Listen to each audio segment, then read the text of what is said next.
Hi everyone, I'm Shaylin here with Reedsy. So today we're going to be talking about self-editing your manuscript. This is a time of year where a lot of people are at the self-editing stage. If you recently finished NaNoWriMo, now it might be time to start editing your manuscript. Now that we've reached the end of the year, you may be wrapping things up with the draft and moving on to the editing stage, or even looking at editing as something you want to tackle next year. Editing a manuscript takes multiple different stages and different drafts, and involves both self-editing and getting edits from other people and implementing them. Today we're going to be talking about self-editing your manuscript. This video is mostly going to be focusing on the prose and language. Before you start doing this, you probably want to make any large edits to character, plot, structure, stuff like that. And we do have an entire video on how to developmentally edit a manuscript and how to assess your book and find issues in it. So I'll leave a link to those videos in the cards. Step number 1 is to get some distance. It's usually worth letting a book sit for a bit before you start editing it.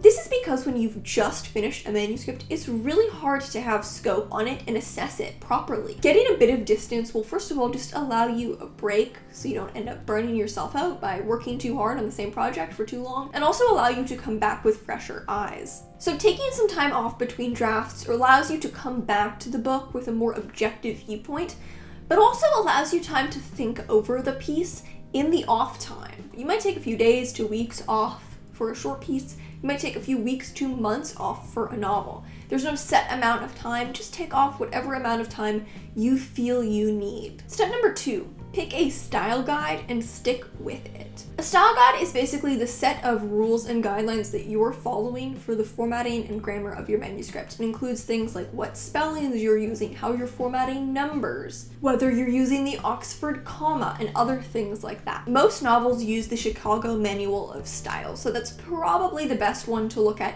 for your novel, but you also have to consider things like British spellings versus American spellings. Probably the spellings you're going to be using are going to be the spellings of the country that you live in, but that is something that you need to be keeping consistent. If you're writing something very out of the box, maybe very experimental, you might even make your own style guide. A list of rules that you can reference to make sure you're staying consistent within whatever experiments you've decided to take on. I was actually just doing the final draft of edits on a manuscript, and it was a short story collection that I've been working on for a period of many years. A lot of things I'd kept consistent within individual stories, but I hadn't kept consistent across the entire manuscript, and one of the things that I noticed was how I had formatted AM PM. So in a lot of the stories I had put the AM PM in small caps, and in other stories they were just in lowercase. So that was one of the things that I had to make sure I standardized throughout my entire manuscript. Step number 3, minimize passive voice. This is a pretty specific issue, but also one that it's really important to be on the lookout for. We actually have a whole video on passive voice, so I'm not really going to get into it now just for the sake of time, but I'll leave a link to that in the cards and in the description. In general, with passive and active voice,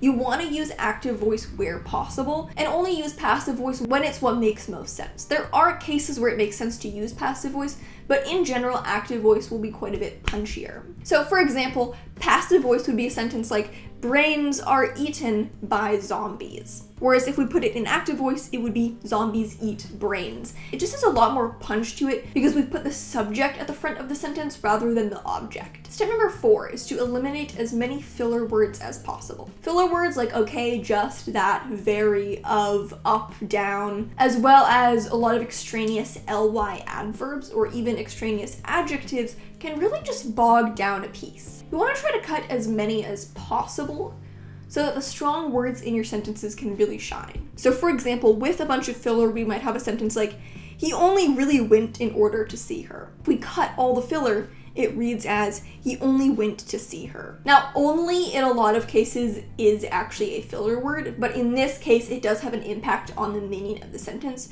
so we're gonna leave it. Next up, you wanna cut adverbs. You've probably heard this before, but that's because it really can make a huge impact on your writing. When you're combing through your manuscript, look for extraneous adverbs and see if you can combine them with the verb in order to make a single stronger verb. So he ran slowly could be he jogged. The leaf fell slowly could be the leaf drifted. Next up, you want to look at varying your sentence structure. This is one of those things that sometimes, if you're in a really great flow with your writing, will just happen naturally on the first draft. But there are going to be other places where you really need to iron it out in editing. Varying sentence structure really enhances the musicality of the prose. Too many short sentences and the writing will start to feel kind of like a list without much personality, and too many long sentences and it can feel convoluted and get exhausting to read. Varying sentence structure can take a lot of work and a lot of refining and combing over paragraphs several times, but it really is worth it in the end. And you can use sentence structure to reflect the flow of the piece with longer sentences building up to shorter, punchier ones. So here are two examples. Carrie told Alan about the time she went to Europe and returned a stranger's wallet perched on the edge of Rome's Trevi Fountain, only to be rewarded with an invitation to a dinner party that night hosted by the delighted owner. So in this case, we just have one really long sentence that gets really convoluted and kind of tangled. So let's restructure that to give it a bit more punch. Carrie told Alan about her time in Europe.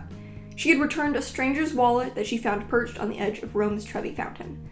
Delighted, the owner invited Carrie to a dinner party he was hosting that night. It has a much better sense of flow and structure. The details don't get all caught up in each other and all tangled, so this is the kind of thing that you can be on the look for in your writing. First drafts can often have a lot of run-on sentences, and a lot of them are better served being restructured into several smaller sentences. Step 7 is to be mindful of tense and point of view shifts. It's very common in a first draft for writers to accidentally change the tense, but switching between point of views or tenses without reason can cause a lot of confusion for the reader. While you will probably use multiple different tenses in a book as you move throughout time, for example, a present tense novel switching to past tense for flashbacks, tenses should be used logically and consistently. If you're jumping in and out of past and present without reason, it becomes very confusing to read. If you're writing in third person limited, you also want to be very mindful of head hopping. That is, any time that you accidentally drift into another character's point of view and show something the main character wouldn't be able to know. And in any point of view, you want to be mindful of the psychic distance. We've got an entire video on psychic distance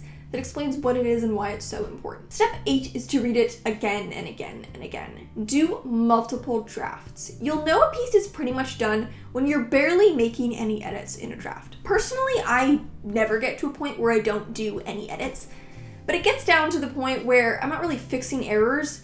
I'm just kind of tinkering with things as a matter of preference, and that preference is going to change draft by draft. So I pretty much know that something is done when I can read through it and I'm just making tiny edits here or there. You want to do multiple drafts to really hone and fine-tune a piece so that the prose really sings. Finally, step 9 is to get a pair of fresh eyes to edit it for you. It's very hard to get a manuscript to the publishing stage without running it by someone else. In fact, you probably want to get feedback from multiple other people. If you have trusted friends or critique partners you can exchange work with, that's fantastic. Or you can look into hiring an editor, but at some point you probably want to get someone else to take a look at that manuscript. Even if you put in all this work to really edit your manuscript, there are always going to be things that you miss that someone else will be able to pick up on. So that is how to self-edit your manuscript. Thank you so much for watching. Remember to subscribe and turn on notifications so you don't miss any new videos from us. We've got new writing, editing, and publishing tips every Tuesday and Friday. Until next time, bye.